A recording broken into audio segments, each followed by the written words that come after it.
Hey, good morning. Yes, it is. It is Sunday, the 18th of May. So, what are we going to talk about today? Well, I thought we'd talk a little bit about being on the wild side. That's what I was yesterday. So, stay tuned to find out.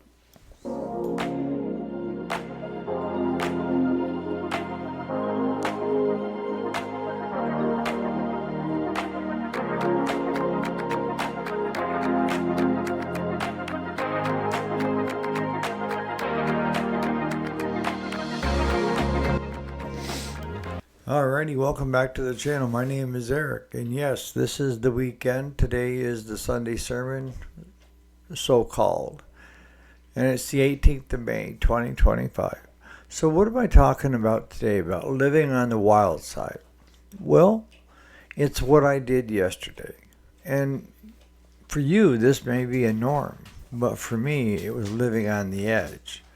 And that was, I decided, because we talked about this yesterday, about I have all these firsts. And for you that didn't catch yesterday's video, what are my firsts? My first, when I wasn't sure I was going to make it at Upstate Medical, I had a lot of things to think about, a lot of regrets and wishful thinking of, you know, the things that I hoped that I could do again. And I talked about living in the moment. And living in the moment is when you don't see a future. It's when you're sitting there and all you can think about is hoping that you're not the next patient to code, which happened quite a bit in the cardiac ICU. But you're hoping that you're not the one.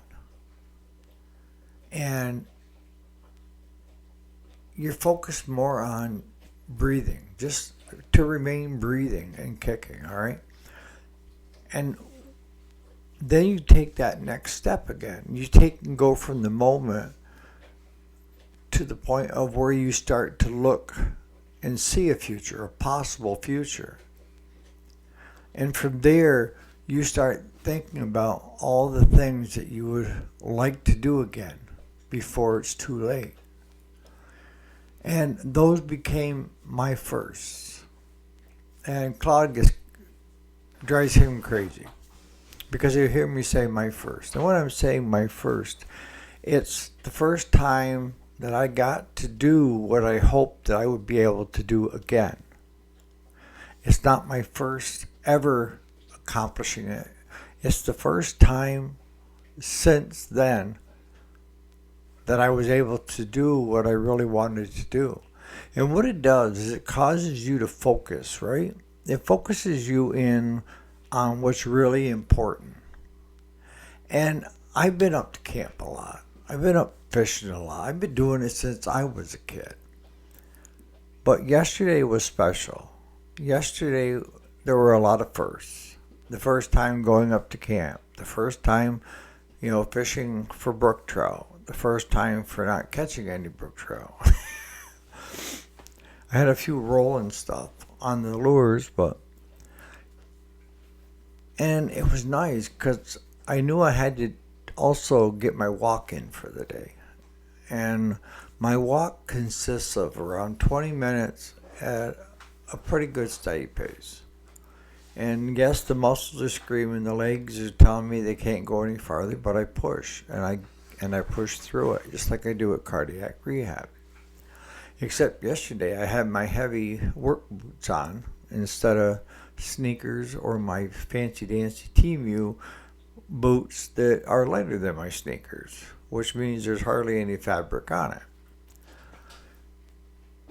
So I had a lot of firsts yesterday. And living on the wild side, what I started off doing, and this could be your regular day, but for me, my normal day is I get up in the morning, I have 1 to 2 cups of coffee. I used to drink coffee all day, but now I just have 1 or 2 cups in the morning, okay? From there, the next thing I have is orange juice, and that's around 9 o'clock. And the small bottles that you get, we have a Sam's Club, so I buy it by the case, and I stock the refrigerator down to the shop with apple juice, orange juice, Boost, and Ensure. And I tell Claudia she should be drinking all of them. But I'll do the orange juice around 9 and then the apple juice around 1. And I don't eat anything until usually around 5:30, 6 o'clock at night for dinner. And I've done this for years. In the hospital, the dietitian was pushing me to have a good breakfast, a good lunch, and a good dinner. If you only eat one meal a day, your body's going to feel like you're trying to starve it, and it will store everything that you eat. The more you eat, the more the body realizes that they don't need to store all that. So they start burning it off, and you get excess waste. We know how that goes, right? So yesterday morning, being on the wild side, I decided I was just going to throw the fishing stuff in and go fishing. Okay? The wild side is my kids do not want to see me go way up into the Adirondacks with nobody around because they fear something terrible might happen to me. But there was nobody around to go with. So I decided, screw it. I'm going by myself. And see, the thing is up there, you have no phone reception. There are no cell phone towers anywhere near. So when you're up there, you're in a black spot or a dead spot, whatever you want to call it. So you can't call anybody the whole time you're up there. And that did make me a little nervous, about what if I have a flat tire, if I have this, I have that. But I said, you know what? The good man upstairs will make sure I get through it all. So off I went. But I had to stop at the local general store in a town that I was going through. Because I decided I'm going to live on the wild side today. I'm going to have me a sausage, egg on an English muffin. I'm telling you, wild side. So as I went in and I told Judy, because I know everybody in town, says, Judy, I'm living on the wild side today. I'll take one of your English muffins with sausage and egg. Well, that caused her to laugh when I told her I was living on the wild side. And as we're talking, because I've known her for years, the local bakery guy sends in like huge flats of still warm cinnamon rolls. I mean, we're talking huge cinnamon rolls. And I'm like, Judy, I am living the wild side today. I'll take one of those. And she said, what would you like? We have them with walnuts or without? I said, I'll take the walnuts. I'm pressing it. And I'll tell you, I had a sugar high by the time I left that town just eating one piece of it for all the cinnamon and sugar was in it. But I went ahead and I ate my English muffin as I drove up through. And then when I got up to the club, I started eating my my cinnamon roll before I went fishing. And in doing my first, I think the biggest thing, my sister said it to me yesterday. She said, when you start to slow down, you enjoy the moment, you enjoy the journey, you enjoy everything that's going on around you. You notice things that you never noticed before. And, it's, I don't know how to describe it. I mean, I said in a post yesterday on Facebook, I feel like an infant that's trying all these new things. Because all these things have been around me since I was a kid. But I never got any real enjoyment. I mean, it was there. So what? Like on my 10-minute walk, one direction and 10 minutes back, I noticed that there's going to be a lot of wild strawberries this year for all the blossoms. I never gave that a second thought. Even the blackberry bushes look like they're going to be loaded this year. For as many as there are. I noticed that walking up the camp road that there's a lot more toads than I thought. I mean, it forces you to live in the moment, to live in what's the best way? I mean, so that you're smelling the roses. All right? You can walk by a big thing of roses, but until you smell the roses and realize how beautiful they are, not only looking at them, but smelling them, I think is how they coined smelling the roses. And if you'd like to join in this, you're wondering, well, how can I do that? All right, let's take a look at you. What would you do today if someone told you you had 6 months to live? If you had 1 month to live, what would be on your list of first? Start with a clean slate, starting today, and start putting on that list everything that you would like to do. And you're limited to how much time you have, okay? So if you don't do it, you're probably not going to get a chance at it. But that's why I enjoyed the moment, because I never thought that I would have that moment again. So I'm not wasting my time on here on Mother Earth. I am enjoying the ride. I am enjoying all my firsts. And you can too. You know, it doesn't take a life-altering event to do this. You can do this at any time in your life. What I'm trying to get you to the point of is stop thinking that you have a lot of time and you put off doing the things that you loved to do in the past. I know of people that gave up on things that they loved to do before they got married and had kids. My question is, why? And I hear, well, I just have so much things going on. The kids, the spouse, work. You can slow everything down. You can change the way you do things. And if you just took the time that you spend a day scrolling through Facebook or on your phone and went and did some of these things, you could accomplish all your tasks. Because I see so many people waste so much time on their phones. Put your phone down.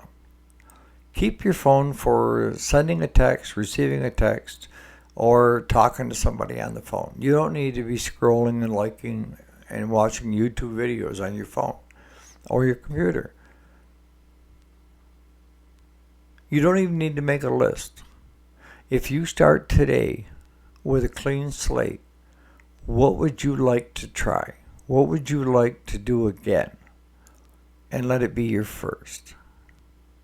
And you'll be amazed of how it does. It slows you down so that you take time to enjoy what's going on around you.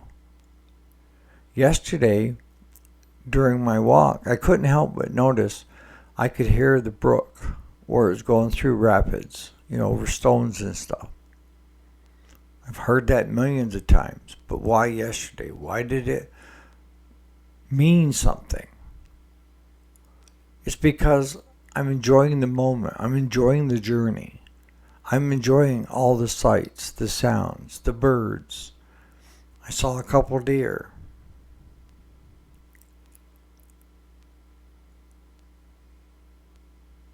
It's not the actual thing that you're doing. It's the process in what you're doing it and the way you're doing it.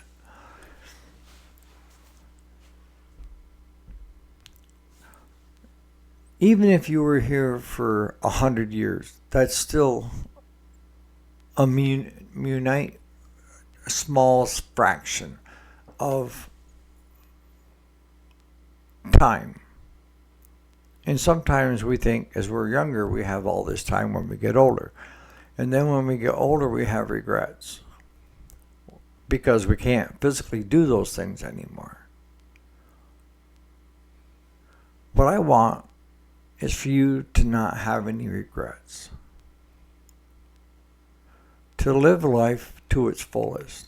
That doesn't mean to go out and max out your credit cards and do crazy ass crapola.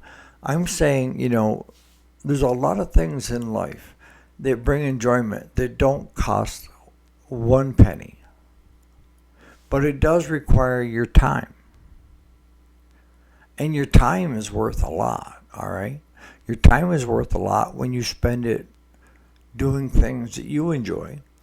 And your time is worth, to me anyways, even more when you're bringing enjoyment and doing it with someone else. There's nothing better than to have a good time and enjoy it with someone else. Let it be your best friend or a relative or whoever.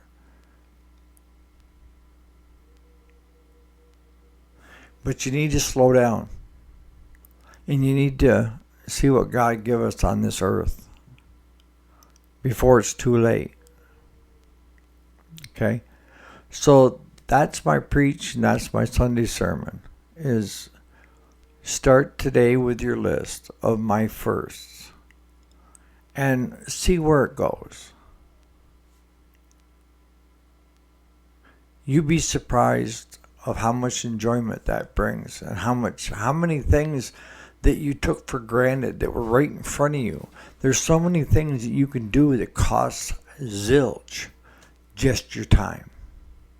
Or maybe a little bit of fuel in the truck to drive to a location to enjoy it. You know, maybe you want to go to a Yankees ball game. Save up, make the trip. Enjoy the trip. Enjoy the flight. Enjoy whatever goes on, the drive. And even better, take someone along to enjoy it with you.